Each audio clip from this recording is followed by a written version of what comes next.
Mr. President, as the ranking member of the Budget Committee, I want to discuss this afternoon an issue of very serious concern to tens of millions of Americans, and that is the Republican effort to cut Social Security, disability insurance benefits, and perhaps benefits for Social Security retirees.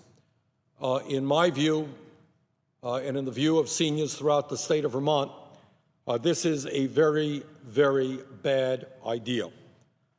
As you know, on the very first day of the new Congress, House Republicans passed a rule, later adopted by the full House, which would prevent the common practice of rebalancing funds from the Social Security Retirement Program to the Social Security Disability Program. This rule, adopted by the Republicans in the House, would lay the groundwork for a 19% cut in disability benefits next year. President Obama, in his budget, did exactly what has been done on 11 separate occasions in the past. Always, and here's the point I want to make time and time again, and why this is a manufactured crisis. This has been done 11 times in the past, always in a non-controversial way, and that is to rebalance the funds between the two programs. This is not a big deal. Mr. President, the Republicans are manufacturing a crisis where none exists. Time and time again, Democratic presidents and Republican presidents with absolutely no controversy have done what President Obama has proposed to do. This was done in 1968 under President Johnson, 1970 under President Nixon, 1978, 79, and 80 under President Carter, 1982, 83, 84, and 87 under President Ronald Reagan, 94, 96, 97, and 2000 and beyond under President Bill Clinton. In other words, this is a totally non-controversial process done time and time again under Republican presidents and Democratic presidents. Now, what the president is suggesting today is that we reallocate funds from the Senior Retirement Fund to the Disability Fund. But interestingly enough, of the 11 times that funds were reallocated, it turns out that on 5 occasions, it was money going from the Disability Fund to temporarily help out the Retirement Fund.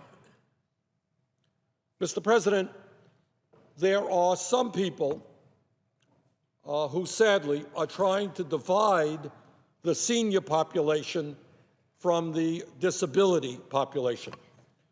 And what they are saying, in a way that is untruthful and unfair, is that by reallocating money into the Disability Fund, we are taking funding away from seniors and the Retirement Fund. And this is absolutely untrue, because as I've indicated, on 11 occasions, we've seen this reallocation, and sometimes, in fact, it comes from the Disability Fund to help the Retirement Fund.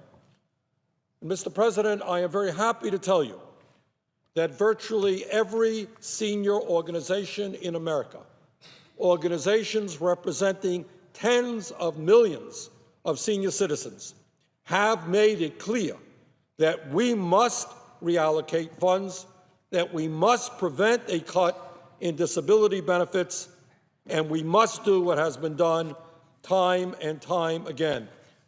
Mr. President, let me briefly read a letter from the AARP. And as you know, the AARP is the largest senior organization in America.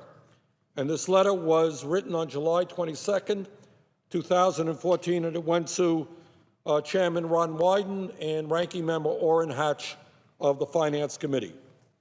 And what the letter says, and I quote, "As the largest nonprofit, nonpartisan organization representing the interests of Americans age 50 and older and their families, we write in advance of the committee's legislative hearing on the Social Security Disability Insurance Program to express our support for Social Security, including its disability insurance functions, and our support of rebalancing payroll taxes to ensure the earned benefits of 11 million disabled Americans and their families are not reduced or put at risk.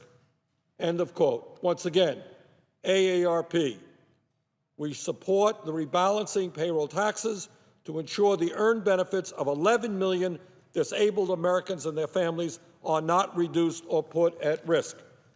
And, Mr. President, I would ask unanimous consent that that letter be entered into the record. Without objection. Thank you, Mr. President. But, Mr. President, it is not just the AARP who holds that view. It is dozens and dozens of senior organizations all across the country.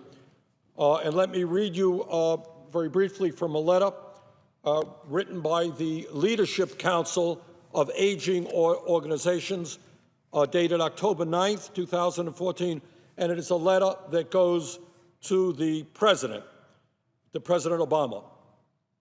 And what it says is, and I quote, "We urge you to include a non-controversial, common-sense legislative adjustment in your 2016 budget for Congress to temporarily reallocate the Social Security payroll contributions to address the anticipated shortfall in the Social Security Disability Insurance Program. We also strongly urge you to reject proposals to cut Social Security benefits coverage or eligibility," end of quote. That is the Leadership Council of Aging Organizations. Mr. President, I would ask unanimous consent that that letter also be included in the record. Without objection. Thank you, Mr. President. Mr. President, let me be very clear and tell you that despite what some of us see on our TV screens and what we hear from some politicians, the simple truth is that Social Security is not going broke. Social Security is not going broke.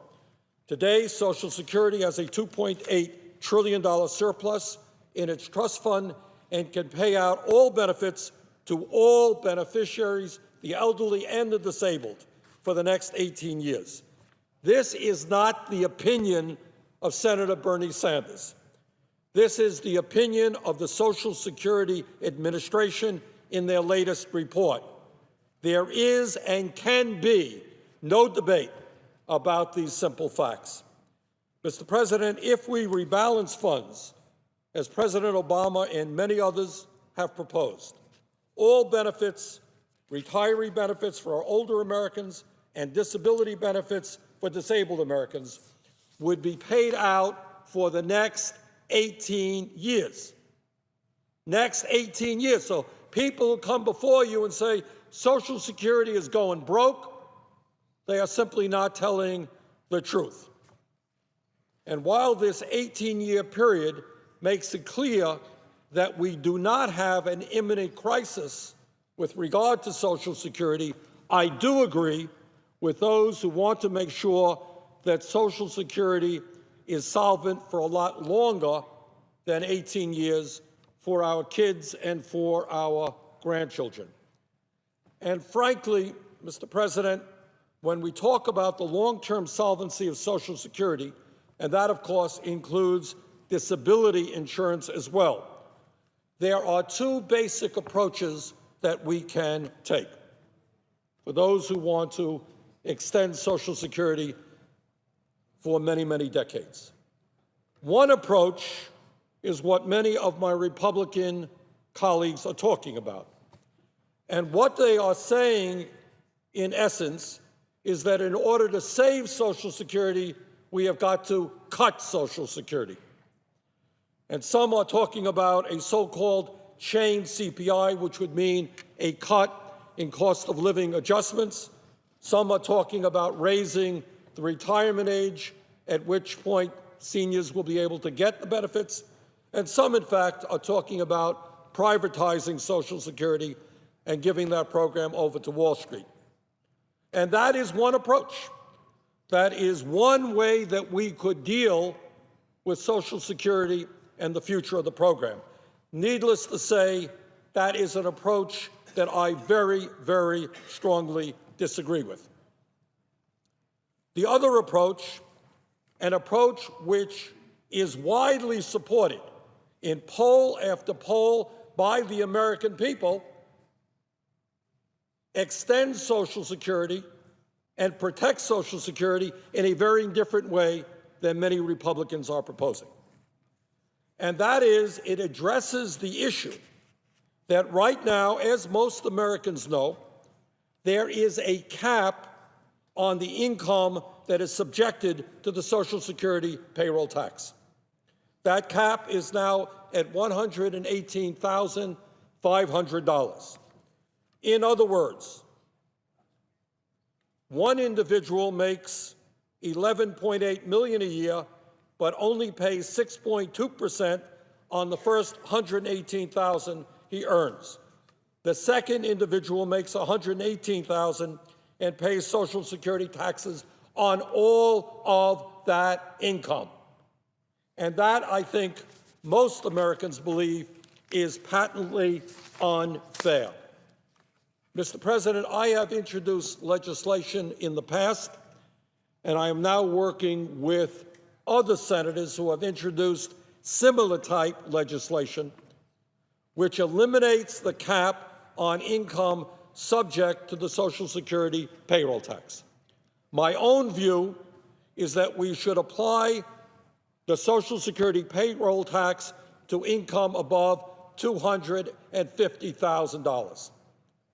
If we do that, Mr. President, if we go down that very simple and fair route of asking very, very wealthy individuals, the top 1%, top 1.5%, to contribute more into the Social Security Trust Fund, the fact is that we could extend Social Security for decades, disability benefits for decades, and in fact, we would have enough money to expand benefits, not cut them. Mr. President, in March 19th, 2013, in response to a letter that I wrote to the Social Security Chief Actuary, he wrote back and he told us that taking the approach that my legislation lays out, raising the cap on taxable income starting at $250,000, that would extend the life of Social Security past the year 2060. So for anybody to come on this floor and say, in order to save Social Security, we've got to cut benefits at a time when millions of senior citizens in this country are struggling to pay for the medicine they need, to keep warm in the winter, to buy the food they need, people out there living on $13,000, $14,000 a year, and there are some who say we got to cut Social Security. Let me go on record as saying I strongly disagree. And the far better and far fairer approach is to lift the cap on taxable income and start at $250,000. So if we're serious about extending the life of Social Security, if we are serious about not cutting disability benefits, there is a path forward. Yes, it does ask the people on top to contribute a little bit more. And I know that with all the lobbyists and all the campaign contributions coming in here, that sometimes becomes tough. But it is the right thing to do. Let us stand with millions of seniors who are struggling to stay alive economically in these tough times rather than wealthy campaign contributors. And with that, Mr. President, I would yield the floor. Mr. President, I'm sorry. I would ask unanimous consent to put into the record the letter I received from the Chief Actuary of the Social Security. Is there objection? Without objection.